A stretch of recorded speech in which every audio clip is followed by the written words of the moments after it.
The clinic doors stayed closed for 37 minutes while the alien girl burned alive from the inside. Rain hammered the metal sidewalks of Port Meridian colony hard enough to blur the neon emergency signs into streaks of trembling red and blue light. Water poured from clogged gutters 3 stories above the medical district, splashing against the alley floor where the girl lay curled beside the clinic entrance. Nobody stopped. Nobody even slowed down anymore. The first few people had stared when security drones dragged her beyond the quarantine line an hour earlier, but fear moved faster than sympathy on frontier worlds. By midnight, the crowd had learned to walk around her like she was just another piece of broken machinery left out in the rain. A sanitation bot rolled past her motionless legs and sprayed disinfectant across the concrete without acknowledgement. The smell of antiseptic mixed with wet rust and engine smoke from the traffic lanes overhead. Above the clinic doors, a white holographic warning pulsed through the storm. Non-citizen biohazard risk. No admittance without authorization. The alien girl barely reacted to the freezing rain soaking through her thin silver-gray clothing. Her skin glowed faintly beneath the water, pale violet veins pulsing weakly along her throat and arms like dim electric currents fading inside cracked glass. Every few seconds, her body trembled from another violent wave of fever. Steam rose off her skin despite the cold. One of the older nurses exiting the clinic noticed her, hesitated for half a second, then kept walking faster toward the transit station with her head lowered. Nobody wanted involvement. Especially not tonight. Especially not with rumors spreading through the colony about infected refugees arriving from the outer systems. Inside the clinic, exhaustion hung heavier than the smell of disinfectant. Ethan Cole leaned against a supply cabinet near the trauma ward while rubbing tired eyes with the heel of his hand. 17 straight hours on shift had turned his brain into static. His dark blue scrubs were wrinkled beneath a gray thermal jacket, and the paper cup of stale coffee in his hand had gone cold. Almost 2 hours ago, across the room, 2 exhausted paramedics argued quietly beside a flickering monitor while rain battered the reinforced windows. "You hear about the alien outside?" one of them muttered. "Yeah," the other answered without looking up. Security flagged her. No ID. No scans. They think she came off a refugee freighter. Poor thing looks half dead. Then she should have picked a better colony. Ethan said nothing. He kept staring at the patient chart glowing in his hands, even though he hadn't read the same sentence 3 times in a row. Frontier clinics survived by following protocol. Protocol kept outbreaks contained. Protocol kept people alive. That was what they drilled into every medical worker from day one. Don't improvise. Don't get emotional. Don't become the reason an entire colony gets quarantined. The overhead intercom crackled suddenly. "Code Gray in Sector 2. Repeat, Code Gray." Ethan exhaled slowly and shoved himself upright. His knees ached from standing all day. As he crossed the lobby toward the emergency corridor, movement outside the front entrance caught his eye through the rain-streaked glass. The girl had shifted slightly against the wall. Barely. One trembling hand pressed weakly against the concrete like she was trying to pull herself closer to the building for warmth. Ethan slowed without meaning to. Through the distorted reflection of neon lights, he could finally see her face clearly. Young, terrified, exhausted beyond words. Her silver-white hair clung wetly to her cheeks, while rainwater dripped from pointed ears onto the pavement below. One eye remained half open, glowing faintly gold beneath the storm. Not angry, not violent, just tired. Then he noticed the blood smeared across her fingertips where her nails had dug into her own skin hard enough to stay conscious. Ethan stopped walking completely. Somewhere behind him, a monitor alarm began beeping. Someone shouted for assistance down the hallway. But all he could hear was the rain hitting metal and the faint sound of the girl trying not to cry outside the clinic door. The security drone noticed Ethan 3 seconds after he stopped walking. Its lens rotated toward him with a soft mechanical hum while blue scanning lights swept across the lobby floor. Medical personnel are advised to avoid unauthorized biological contact, the automated voice announced overhead. Potential contamination risk remains active. Ethan stared through the rain-streaked glass another moment anyway. The girl outside had stopped moving almost completely now. Water pooled beneath her curled body while cold wind pushed sheets of rain across the clinic entrance hard enough to rattle the metal framework. She looked impossibly small against the giant white quarantine warning glowing above her head. One of the reception clerks glanced up from behind the front desk. "Do not even think about it, Cole." Ethan finally looked away from the window. "I was not thinking anything. That look says otherwise." She lowered her voice carefully. "Security already flagged her twice. They are waiting for transport to remove her." "Transport to where?" The clerk hesitated. That was answer enough. Ethan swallowed hard and rubbed the back of his neck. His younger sister had died 8 years earlier during the Titan flu outbreaks back on Earth. He still remembered watching exhausted nurses seal quarantine doors while people begged for help from the other side. Back then, protocols had mattered. Rules had mattered. But so had timing. His sister had died waiting for approval from someone too afraid to break procedure. Ethan pushed the memory away before it settled too deep. "I need air," he muttered. "Sure you do." The automatic clinic doors slid open with a hydraulic hiss the moment he approached. Cold rain and city noise crashed into him instantly. Neon reflections shimmered across the flooded pavement while distant cargo ships groaned overhead through thick storm clouds. Ethan stepped outside and let the doors seal behind him. The girl did not react at first. Her breathing came unevenly now, shallow enough that he almost could not hear it beneath the rain. Up close, her condition looked worse than before. Violet heat patterns flickered beneath translucent skin along her neck and collarbone like unstable currents. Tiny droplets of steam rose from her soaked sleeves. Every time another wave of fever rolled through her body, Ethan crouched slowly a few feet away. "Hey." No response. "Can you understand me?" One golden eye open halfway. Weak. Unfocused. Her lips parted slightly before the translator device hanging near her throat crackled with static. "No clinic," she whispered. The words sounded broken and distorted through the damaged translator. Ethan glanced back at the glowing quarantine sign overhead. "Yeah, I noticed." Her hand twitched weakly against the pavement as though she expected him to force her farther away. Instead, Ethan slowly removed his thermal jacket and draped it carefully over her shoulders. The girl stiffened immediately. Fear flashed across her face stronger than the fever itself. "Easy," he said quietly. "You are freezing." For several long seconds, she only stared at him in confusion. Like kindness itself sounded suspicious. Rain drummed against metal awnings above them while traffic lights reflected across the water around her body in trembling streaks of red and gold. Ethan noticed faint markings beneath the skin of her wrists now. Not injuries. Symbols.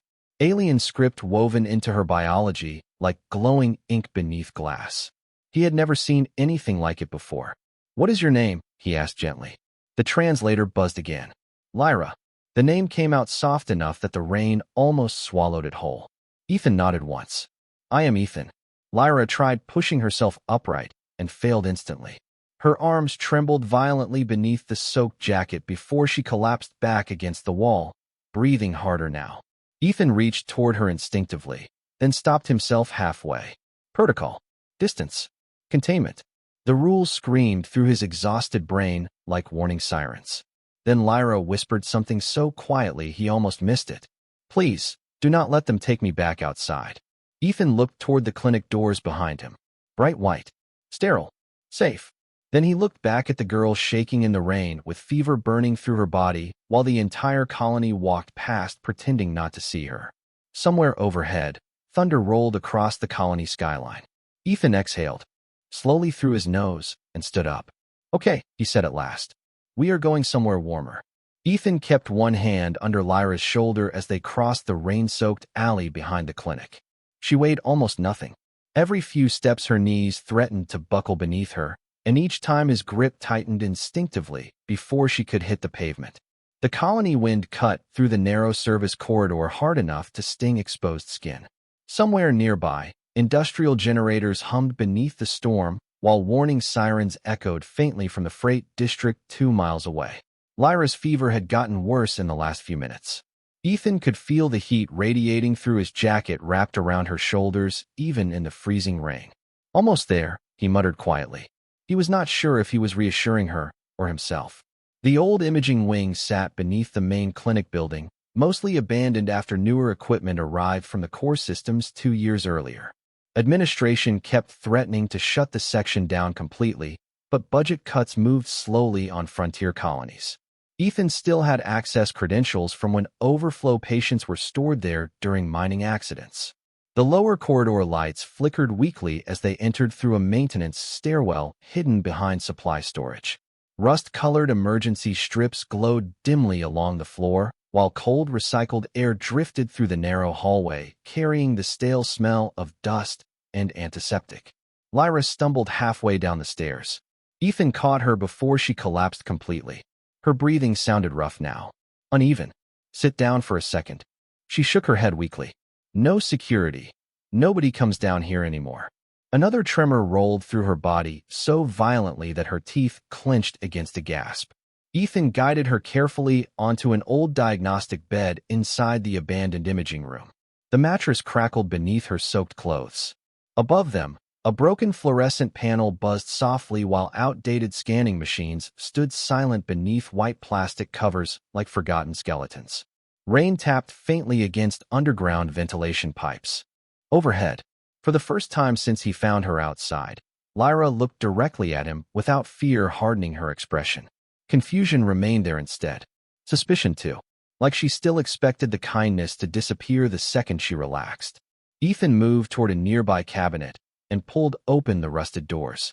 Half the supplies inside had expired months ago. Gauze, thermal wraps, saline packs, old portable monitors with cracked screens. Frontier medicine at its finest. "I need to check your temperature," he said while powering on a handheld scanner.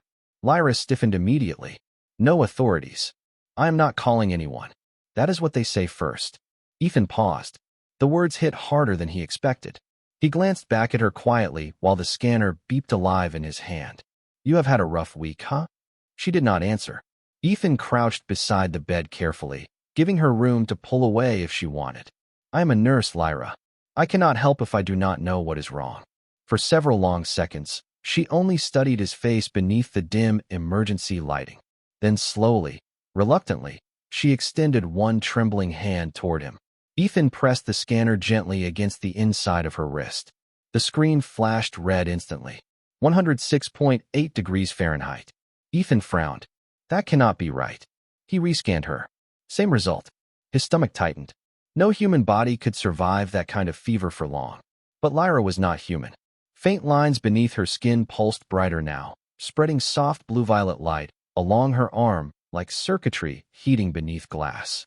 Ethan had seen strange alien biology before working this colony, but nothing remotely like this. "How long have you been sick?" he asked. The translator crackled weakly near her throat. 3 cycles. 3 days. A small nod. Ethan stared at the scanner again. "How are you still conscious?" Lyra leaned back against the diagnostic bed slowly, exhausted beyond hiding it anymore. "My people do not die quickly." The sentence carried no pride, only tiredness. Ethan grabbed a thermal blanket from the cabinet and draped it carefully over her legs before connecting an old portable monitor beside the bed. The machine hummed uncertainly before weak green lines crawled across the cracked display. Outside the imaging room, thunder rolled through the colony again. Then somewhere upstairs, heavy footsteps echoed faintly across the clinic floor above them, followed by the sharp electronic chirp of security drones activating patrol mode. Ethan looked toward the ceiling instinctively. Lyra noticed the expression on his face immediately. "They are searching," she whispered. Ethan stared at the flickering hallway lights for one long moment before reaching over and shutting the imaging room door completely. "Then I guess we should stay quiet." The imaging room grew colder after midnight. Old ventilation fans rattled somewhere behind the walls, pushing thin streams of recycled air across the abandoned equipment while rainwater dripped steadily through a leak near the far corner of the ceiling. Ethan sat beside the diagnostic bed with one elbow resting on his knee, staring at the unstable readings crawling across the cracked monitor screen. Lyra's temperature still hovered above 106 degrees. Her pulse fluctuated wildly every few minutes in ways that made no medical sense to him at all. Sometimes the monitor registered almost nothing, then suddenly surged high enough to trigger warning alarms before settling again. Alien physiology manuals never prepared anyone for real patients, especially not frontier refugees abandoned outside clinics during storms. Ethan muted another alert before it could echo into the hallway. Lyra shifted weakly beneath the thermal blanket. Her silver-white hair spread across the pillow like wet threads of light beneath the dim emergency lamps. The faint markings under her skin glowed brighter now whenever she drifted toward unconsciousness. Blue-violet patterns spread slowly along her arms and neck in delicate lines that reminded Ethan of frozen rivers seen from orbit. He had no idea whether that was normal for her species or a sign something was getting worse. "Does it hurt?" he asked quietly. Lyra opened her eyes halfway. Gold shimmered faintly through the darkness. "The cold hurts less." Ethan frowned slightly at that. He grabbed another blanket from the nearby cabinet and folded it carefully over her shoulders. "You keep saying cold like it is supposed to help. It slows the fever. Then why were you outside?" She stared toward the ceiling instead of answering. For several seconds, only the hum of outdated machinery filled the room. Then her translator crackled softly again. "Nobody wanted me inside." Ethan looked away before the anger on his face became obvious. Frontier colonies liked to pretend they were civilized, but fear always revealed what people really were underneath. He stood and moved toward one of the old storage terminals mounted along the wall. The dusty screen flickered reluctantly after he entered his access code. Ancient medical archives loaded slowly across the monitor while static rolled through damaged speakers. Ethan typed in the few details he had. Unknown alien species. Extreme hyperthermic response. Bioluminescent vascular activity. Neurological instability. The system returned almost nothing useful. Then one outdated xenobiology article appeared near the bottom of the archive list. Ethan opened it immediately. The screen filled with faded research notes from nearly 12 years earlier. Variant biological response syndrome. He read quietly under his breath. Rare emotional-linked metabolic cascade observed in isolated individuals. His eyes narrowed. Emotional-linked? He scrolled farther. The fever response intensified during prolonged social separation, trauma exposure, or forced isolation from bonded groups. Severe untreated cases often resulted in organ collapse due to uncontrolled neural overheating. Ethan blinked slowly at the screen. "That cannot be real." "It is." He turned sharply. Lyra watched him through half-lidded eyes from the bed. "Your records are old," she whispered weakly. "Most worlds stopped studying us after the border wars." Ethan stared back at her for a moment. "This fever happens when your people are isolated?" A small nod. "Connection stabilizes our nervous systems." "You mean emotionally?" Lyra seemed almost embarrassed by the explanation. "Among my kind, prolonged loneliness becomes physical." Ethan leaned back slowly against the terminal. Somewhere deep in his chest, something tightened painfully. He thought about the rain outside, the quarantine sign, the crowd pretending not to see her lying there alone while her own biology literally burned itself apart from abandonment. "That is insane," he muttered softly. Lyra's expression dimmed faintly. "Many species say that."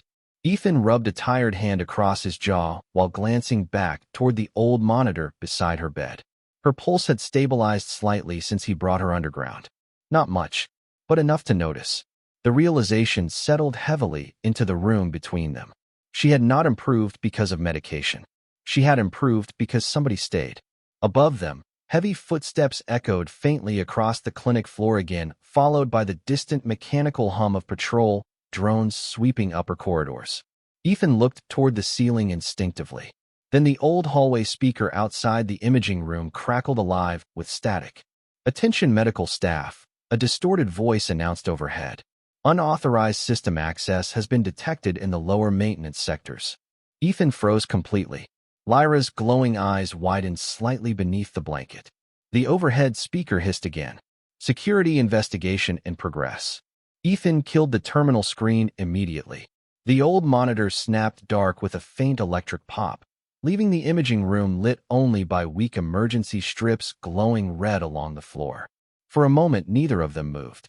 The overhead announcement dissolved back into static while distant footsteps echoed somewhere above the ceiling panels. Slow, methodical. Security teams. Ethan exhaled quietly through his nose and crossed the room toward the door.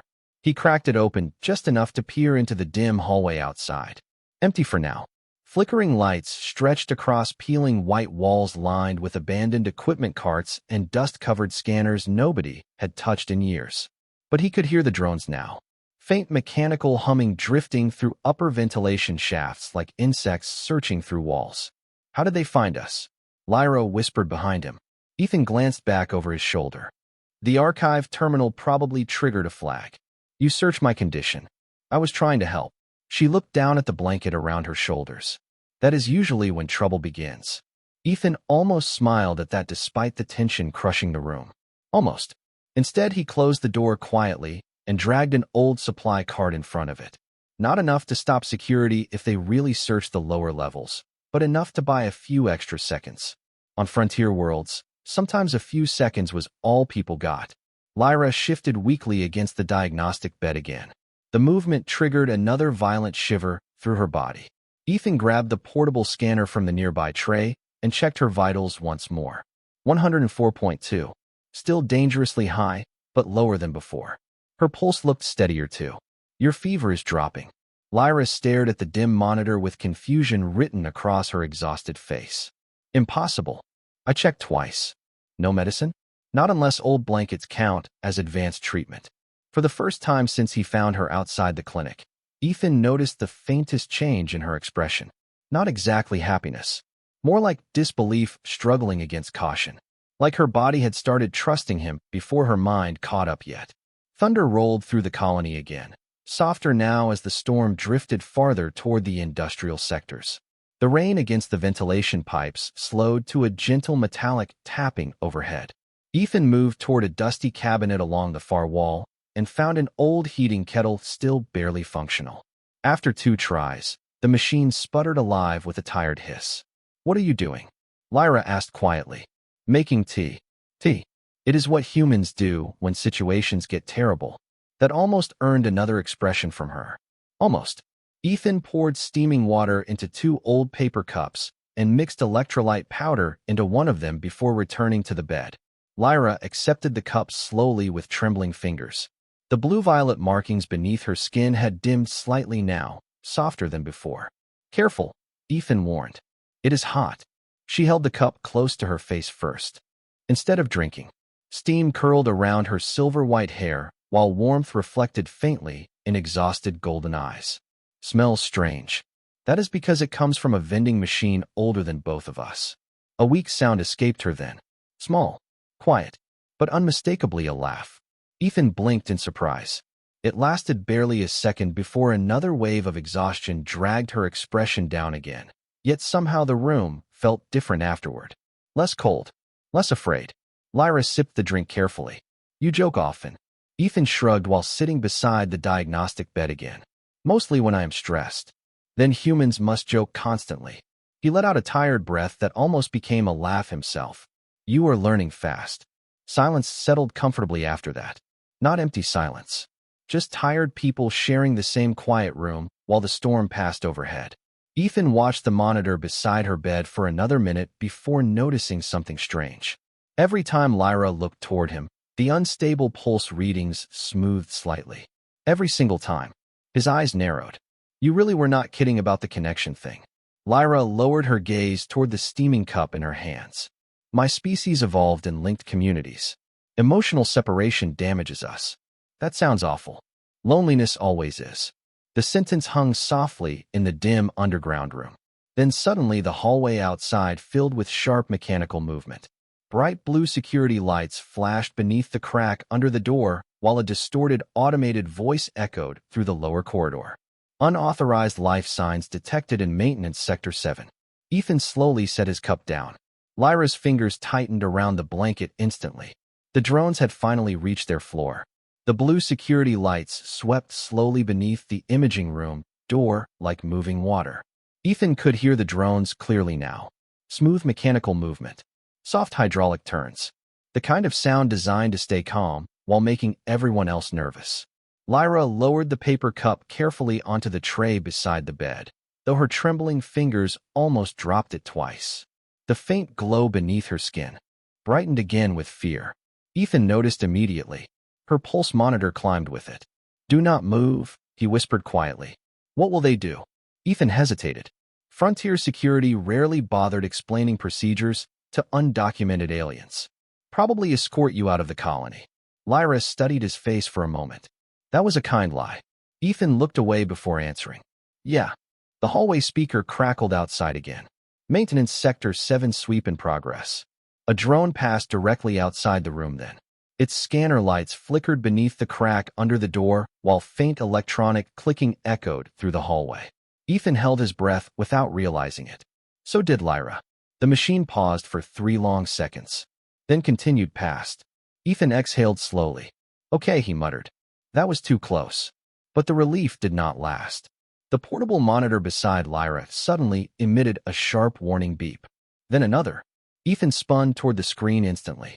Her temperature was rising again. 107.1 degrees Fahrenheit. No.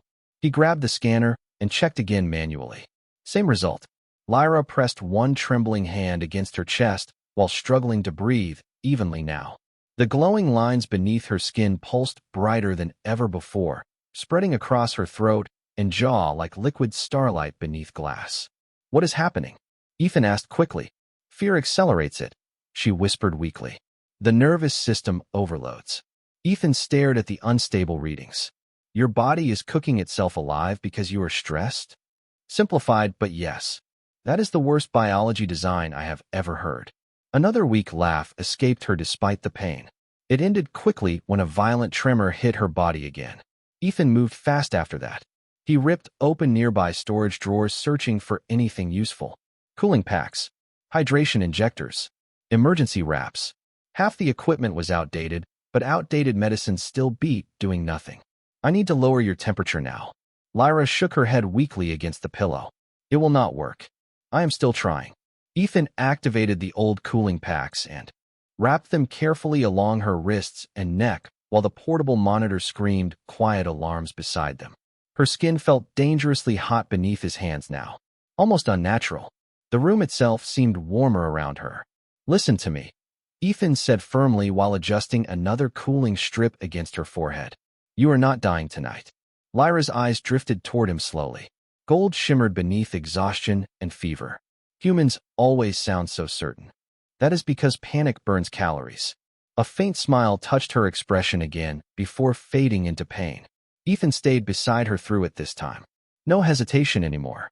He sat on the edge of the diagnostic bed while holding the cooling wraps in place against her trembling hands because they kept slipping loose whenever she shook too hard. The contact startled her at first. Then slowly her breathing eased. Not completely, but enough for the monitor to notice. Ethan watched the numbers stabilize little by little across the cracked screen. 106.8, then 6.5, then lower. His brow furrowed deeply. You calm down when somebody stays close. Lyra looked embarrassed again by the truth of it. Physical presence regulates neural activity. Ethan leaned back slightly. So your people literally need companionship to survive. Not constantly. Her voice softened. But prolonged isolation becomes dangerous. Ethan thought about that quietly. About crowded colonies full of millions of people who still manage to leave someone dying alone in the rain. The realization sat heavily in his chest. Outside the room, another drone passed through the corridor. This time the scanning lights paused directly beneath the door again. Ethan froze. The machine emitted a low electronic tone. Then a new voice echoed through the hallway speaker outside. Human. Female. Cold. Ethan Cole, the voice announced calmly. Security knows you are down there. Lyra's pulse spiked instantly beside him. Ethan closed his eyes for one brief second. Because he recognized the voice immediately. Supervisor Dana Mercer. The room felt smaller the moment Dana Mercer spoke his name. Ethan stared at the closed door, while cold tension tightened through his chest. Outside, the security drones continued their slow patrol across the hallway floor, blue scanner lights sliding beneath the doorframe every few seconds like restless ocean waves. Lyra's pulse monitor climbed again beside him. 107.3. Her breathing turned shallow instantly. Ethan reached over and muted the alarm before it could echo into the corridor. Ethan, Dana called through the speaker again, calmer this time. Open the door. Ethan rubbed a tired hand across his face. Of all the people who could have found him tonight, Dana was somehow the worst. She had supervised emergency operations at Port Meridian for almost 9 years. Strict, efficient, completely loyal to protocol. The kind of person who believed emotions became liabilities the second patients entered the room. Normally, Ethan respected her for that. Tonight was different. You know this is unauthorized. Dana continued through the speaker. We detected restricted archive access and an undocumented life signature. Do not make this harder than it needs to be. Lyra lowered her eyes toward the blanket in her lap. The glowing lines beneath her skin had started brightening again from stress. Ethan noticed immediately. Do not listen, she whispered weakly. You should leave before they punish you too. Ethan looked at her sharply. Too. Lyra hesitated. The freighter captain abandoned me after the fever started. Then security removed me from the intake center. Her voice grew quieter. Nobody wants infection near trade routes. Ethan stared at her for a long second. So they just left you outside? That was considered mercy. Something angry shifted deep in Ethan's chest then. Not explosive anger. Worse. The quiet kind that settled heavy behind the ribs and stayed there. Outside the room, Dana sighed through the speaker system. Ethan, I am trying to help you here. Security wants containment teams involved. She is not contagious, Ethan answered finally. His voice sounded rough from exhaustion. Silence followed. Then Dana responded carefully. You cannot know that. Actually, I can. Ethan stood slowly from the diagnostic bed and crossed toward the old terminal again. I checked xenobiology records. Her condition is neurological. Stress-induced metabolic overload. That sounds made up. I thought so too. Lyra watched him quietly while he spoke. The fear in her expression had shifted slightly now. Confusion remained. Exhaustion remained. But there was something else there too. The cautious disbelief of someone witnessing another person risk themselves without obvious reason. Ethan, Dana said after another pause. You are already violating at least 6 quarantine procedures. Probably more. This is not funny. No, it really is not. The hallway outside fell silent except for the low mechanical hum of the patrol drones. Ethan could picture Dana standing there with her arms crossed beneath the cold fluorescent lights upstairs, trying to decide whether he had completely lost his mind. Honestly, he was beginning to wonder the same thing himself. He had hidden undocumented aliens before during immigration sweeps? Never. Lied directly to clinic security? Never. Risked his medical license for someone he met 3 hours ago? Definitely never. Yet here he was, still sitting beside her, still refusing to leave. Dana's voice softened slightly when she spoke again. Ethan, if this goes wrong, they will terminate your credentials permanently. Ethan glanced back toward Lyra. She sat curled beneath the blankets on the old diagnostic bed, pale and feverish beneath the dim emergency lights, while rainwater still dripped slowly from strands of silver-white hair onto the pillow beneath her. She looked less like a threat to the colony and more like somebody who had simply run out of places to go. Then I guess it goes wrong, he answered quietly. Lyra looked up at him immediately after he said it. Truly looked at him this time. Not through fear. Not through suspicion. Just stunned silence. Outside the room, Dana exhaled heavily through the speaker. Security is already on the lower levels. I cannot stop them much longer.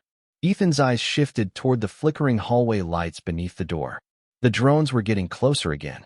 One of them paused directly outside now, its scanner beam glowing brighter against the crack beneath the frame. Then buy me 10 minutes, Ethan said. For what? Ethan looked toward the unstable readings still crawling across Lyra's monitor. Her fever remained high, but lower than before. Stable enough to move if necessary. Maybe. For me to figure out how to keep her alive. The next 10 minutes felt longer than the entire night before them. Ethan moved through the abandoned imaging room with exhausted urgency, while the security drones continued circling the lower corridors outside. Their scanner beams swept beneath the door every few seconds now, brighter each pass. Dana had bought him time somehow, but not much. Frontier clinics ran on schedules, reports, and fear. Eventually, someone higher up would stop asking questions and start issuing orders. Lyra watched him from the diagnostic bed while he searched through dusty cabinets and disconnected equipment stations. The faint glow beneath her skin had dimmed slightly again since he stayed close, but her fever remained dangerously high. Sweat shimmered along her temples despite the cold underground air. You should not do this, she whispered quietly. Ethan pulled an old portable thermal regulator from a storage shelf and checked the charge indicator. 14% battery. Barely enough. I'm getting that feedback a lot tonight. Your people will punish you. Probably. He carried the regulator over and clipped the small device carefully against the edge of the blanket surrounding her shoulders. Warm air hummed softly through the portable unit a second later. Lyra blinked in surprise at the sensation. Comfort matters, Ethan explained while adjusting the settings. Humans figured that out a long time ago. You make it sound scientific. Everything sounds more convincing when you say it confidently. Another small laugh escaped her before exhaustion dragged it away. Ethan noticed something important then. Every time she laughed, even weakly, the pulse monitor stabilized. Tiny changes, but real. Tell me something, he said while crouching beside the bed again. Why did nobody from your species come looking for you? Lyra stared at the flickering emergency light above them for several seconds before answering. Because fear spreads faster than loyalty. Ethan understood that answer immediately. Too well. The fever is rare, she continued softly. Most worlds think it becomes contagious during late stages. Does it? No. Her golden eyes shifted toward him. But panic does not care about truth.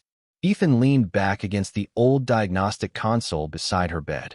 The metal surface felt cold through his scrubs. Humans are not much better. No, Lyra whispered. You are. The words caught him off guard hard enough that he looked away immediately afterward. Nobody had called humanity kind in a very long time. Not on border colonies where survival usually mattered more than compassion. Above them, heavy footsteps thundered briefly across the upper floor. Then silence. A moment later, Dana's voice crackled through the hallway speaker outside again, lower this time. More urgent. Ethan. He stood immediately and moved toward the door. What happened? You have maybe 5 minutes now. Her voice sounded tense for the first time all night. Corporate security just arrived from the administration district. Ethan felt his stomach tighten. Corporate teams meant scanners. Full biometric sweeps. No more hiding. Dana, listen carefully. The speaker hissed softly through static. They flagged the alien's biology signature through the lower power grid. Ethan glanced back toward Lyra instantly. How? I do not know. Dana hesitated. But somebody upstairs recognized the species classification. Ethan frowned. What species? Silence answered him for one long second. Then Dana spoke carefully. Varian. The word visibly affected Lyra. Her expression changed immediately. Fear mixed suddenly with something else. Dread. Ethan noticed. What is wrong? Lyra lowered her eyes slowly toward the blanket in her lap. The Varian consulate disappeared after the border conflicts. Dana's voice returned through the speaker. That is not exactly true. Ethan stared toward the hallway. What are you talking about? 2 hours ago, Dana said quietly. A diplomatic vessel entered orbit above Port Meridian under emergency clearance. The room went completely still. Even the old ventilation fans seemed quieter afterward. Ethan looked back toward Lyra again. Her face had gone pale beneath the fever glow. Dana, he said slowly. Why would a diplomatic ship come all the way here for one undocumented refugee? The speaker crackled softly. Because according to the Interstellar Registry. Dana paused like she still could not quite believe the words herself. Lyra Vane is listed as immediate family to the Varian High Chancellor. Ethan turned toward the diagnostic bed slowly. Lyra sat motionless beneath the blankets while faint blue-violet light shimmered beneath her skin like distant stars underwater. She looked exhausted, frightened, fragile, not powerful, not important, just alone. You are kidding, Ethan whispered. Lyra closed her eyes briefly. I told you, she said softly. Trouble usually begins when people learn my name. By the time the security doors finally opened, the storm above Port Meridian had already begun to fade. Rainwater still dripped through the old underground ventilation pipes in slow metallic rhythms, while pale morning light filtered weakly through the narrow emergency windows near the ceiling. Ethan stood beside the diagnostic bed with exhaustion pulling heavily at every muscle in his body. He had not slept in almost 24 hours. His thermal jacket still rested around Lyra's shoulders while the portable monitor beside her displayed the first stable readings he had seen all night. 99.8 degrees Fahrenheit. Safe. Human normal. Varian miraculous. The security drones entered first. Smooth black frames gliding silently across the imaging room floor while blue scanner lights swept over the walls. Then the corporate officers followed behind them in dark gray uniforms lined with silver insignia. Cold faces. Controlled movements. People trained to treat emergencies like accounting problems. Ethan instinctively stepped slightly closer to Lyra anyway. One of the officers noticed immediately. Before anyone could speak, another figure entered behind the security team. Taller, draped in deep blue ceremonial fabric threaded with faint silver patterns that shimmered softly beneath the emergency lights. The room changed the moment she stepped inside. Not because she looked powerful, because everybody else suddenly acted careful. The woman's pale violet skin carried the same faint luminescent markings Ethan had seen beneath Lyra's fevered skin all night, though hers glowed calm and steady like moonlight beneath water. Her silver-white hair was braided tightly behind her shoulders, and exhaustion lined her expression despite the formal dignity she carried. She looked first toward Lyra. Nothing else. "You found her," the woman whispered softly in accented English. Lyra lowered her eyes immediately. "Aunt Saralith." The older Varian crossed the room quickly after that, kneeling beside the bed without hesitation despite the corporate officers surrounding them. One trembling hand touched Lyra's forehead gently. The glowing patterns beneath both their skin brightened faintly at the contact. Ethan watched the monitor beside the bed stabilize even further. Heart rate normalizing. Neural activity calming. Connection. Just like Lyra explained. Saralith closed her eyes briefly in visible relief before finally looking toward Ethan. "You stayed with her," she said quietly. Ethan shrugged tiredly. "Somebody should have." One of the corporate officers cleared his throat nearby. This situation could have endangered the colony. Saralith turned slowly toward him. The silence afterward became painfully sharp.